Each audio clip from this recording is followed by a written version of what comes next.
Thank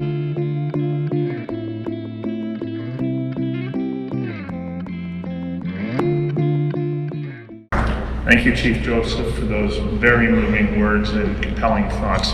You know, frequently I will be at dinner parties and I will talk to people and the topic of reconciliation will come up, and in non-Indigenous households that are not appropriately represented in this room, there is tremendous misunderstanding about the history between Canada, the people who came to this country, the connection all the way back to the doctrine of discovery through to the introduction of the Indian Act, residential school system, where we find ourselves today. And there's misunderstanding. I remember hearing a remark from Senator Sinclair when he responded to somebody who said, "Oh, it's all in the past. You know, this is now.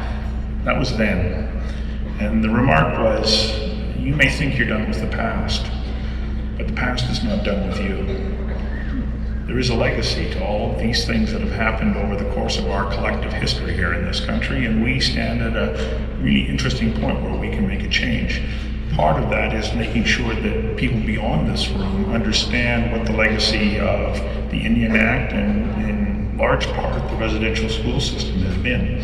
Our next speaker, Michael Downie, who I would like to call to the podium now, is making a tremendous effort to amplify that voice and to tell the stories of young women and men whose lives were destroyed by the residential school system.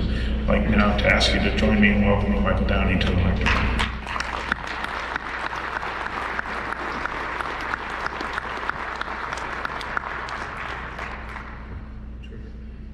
Thank you, Stu. I'd just like to start by saying, Chief Joseph, it's an absolute honor to be standing up here.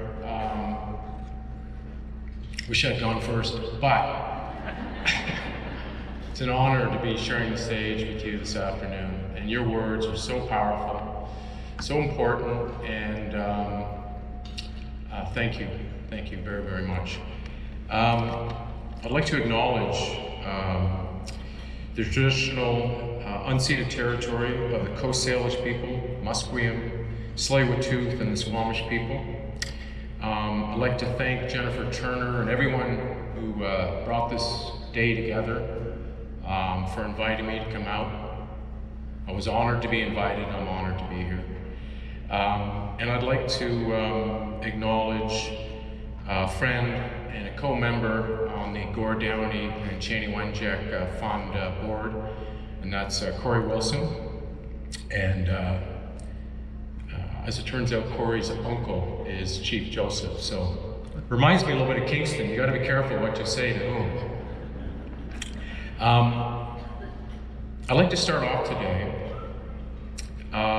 with a song from Secret Path, which is the story of Chanie Wenjack, the 12-year-old Anishinaabe boy who ran away from his residential school in 1966, trying to get home. And this is the project that Gord and I worked on along with the Wenjack family, and it's been a real life changer for me and for my brother as well. What I've got here is, this is a live performance of the first song on the record in the film, called The Stranger, and Gord performed it. This is actually his last public performance, October 2016 at Roy Thompson Hall. And I can tell you that out of the thousands and thousands of shows and concerts my brother performed, this night, this concert was the most important and meaningful to him. And I know how honored he was to have the extended Wenjack family in the audience. For them, it was the first time that they had seen the story, heard the story of Secret Path as they sat there in the first two rows of Roy Thompson Hall. So this is Gord's performance of The Stranger from a few years ago. I'll come up here and say thanks very much, but I'd like to make a few comments. Thank you. Hearing my brother's voice is, I don't have words for it. Fills my heart, makes me sad. But he did a lot of good while I was here, and I want to tell you a little bit about the last couple years of his life, and there was really only three things that Gord really concerned himself with. First was his family. He wanted to make sure that his 4 kids and his ex-wife were going to be all right, that they're going to be taken care of. Number 2, he wanted to carry through with his life's work. And he continued, believe it or not, to write and record songs right up to the very end. Right to the very end. So it gave him purpose.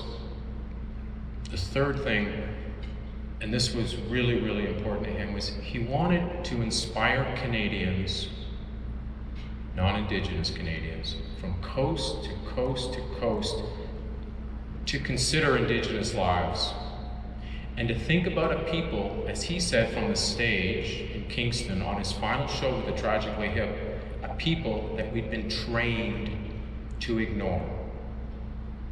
I mean, he made that comment on the stage in front of 15 million Canadians, and at that time, you know, Gord had already had a couple of brain surgeries, radiation therapy. He couldn't remember the lyrics to his songs, but something came to him.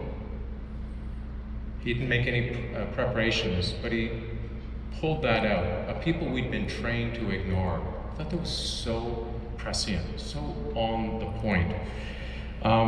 As you know, over the years, Gord wrote and sang a lot of songs about this country, about the people and places, kind of creating this sort of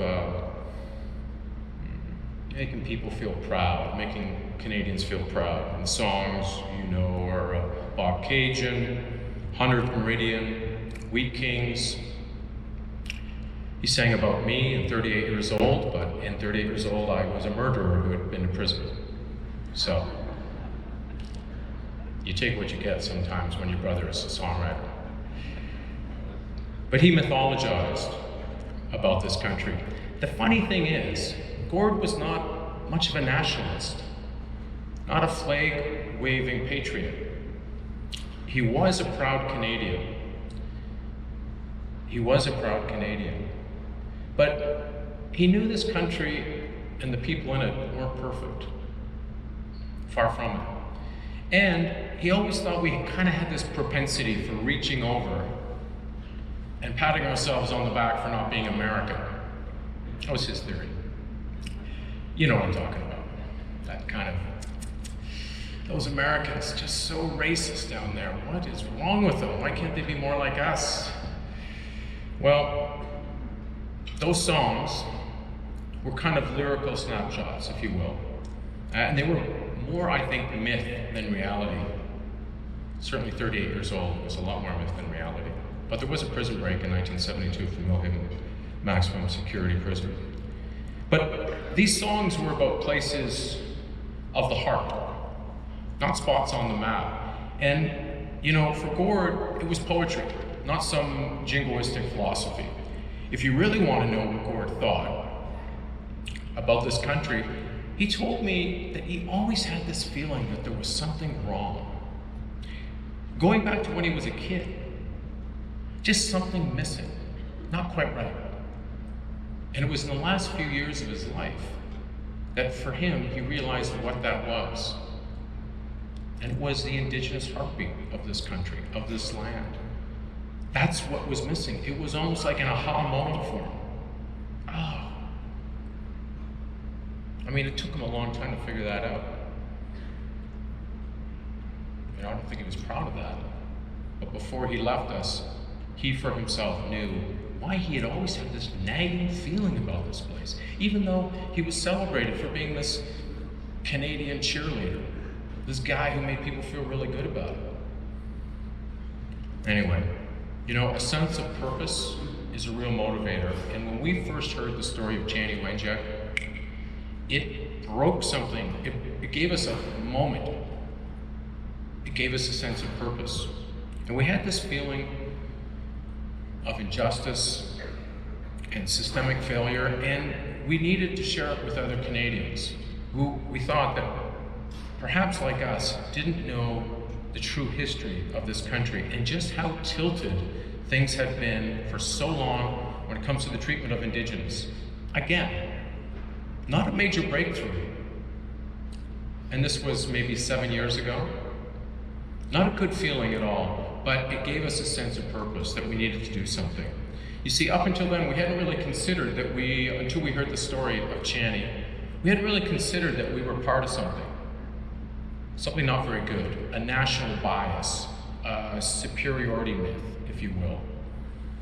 We were part of something that was centuries old, this colonial attitude, creating a complete lack of respect or even curiosity about all these cultures, these teachings, these traditions, these languages that all go back thousands and thousands of years. And I believe still have incredible relevance for today and in the myriad of issues that we all face today. You could pick them out of a hat: mental health, our environment, of course, all the way up to national identity. Something that Gordy always thought we struggled with. I mean, what is a Canadian?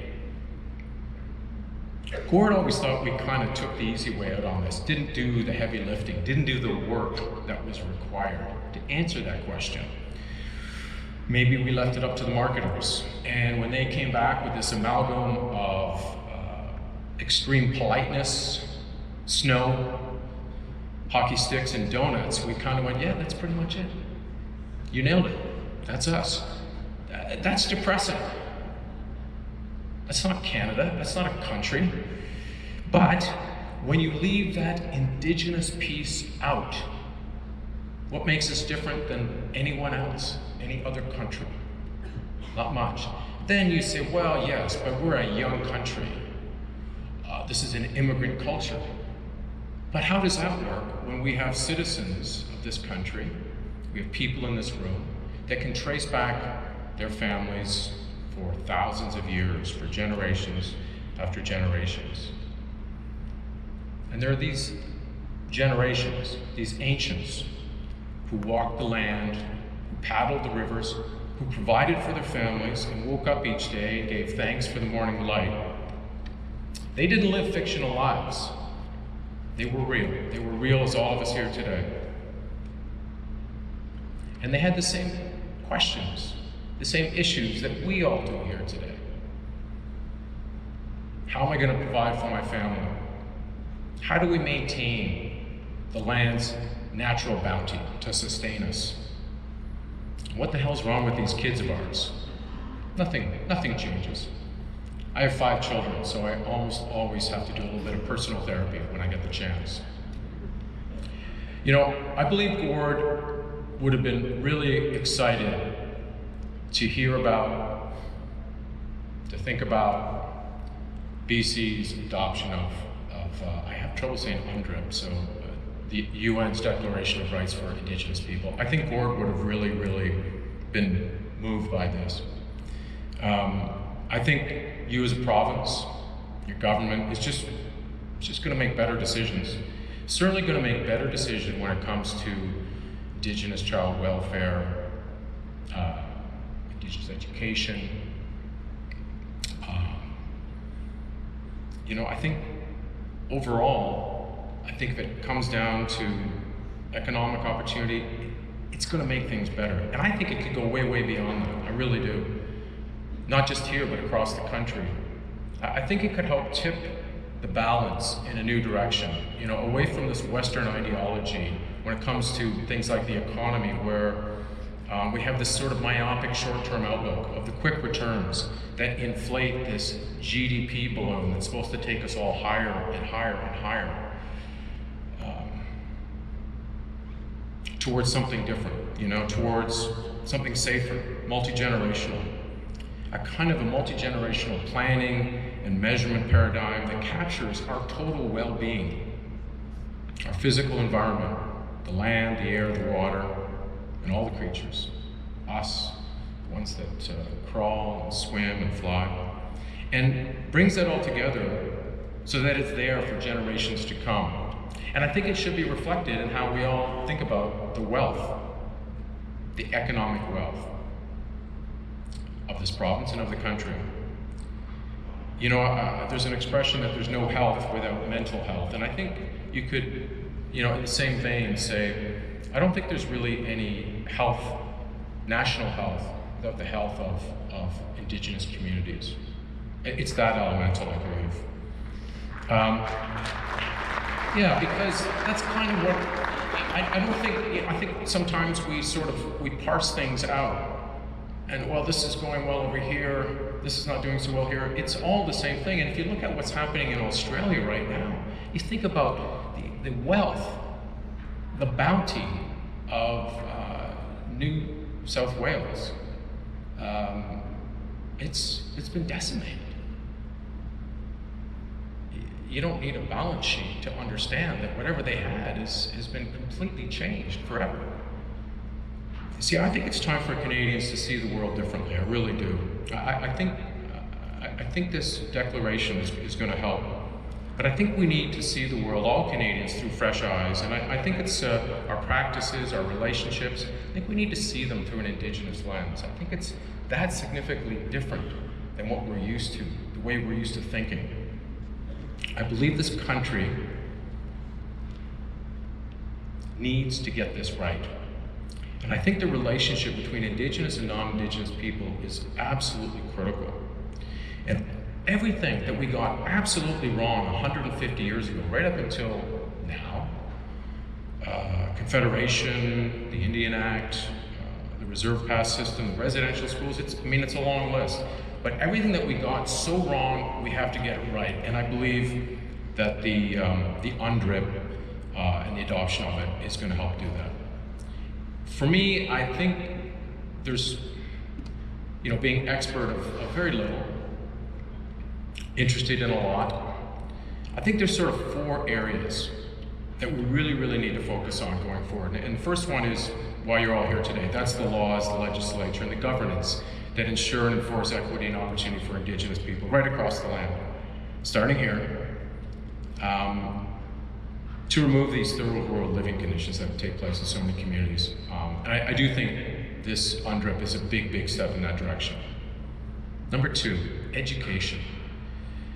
And when I say education, I mean education right across the country, not just the education inequity for Indigenous students, but all Canadian students. I think they really need to understand what took place here for over 150 years, what our governments put into place, and what we all kind of lived with, accepted. It's shameful, it's difficult, but I think if we're going to have a healthy relationship, our children, these students need to understand what happened.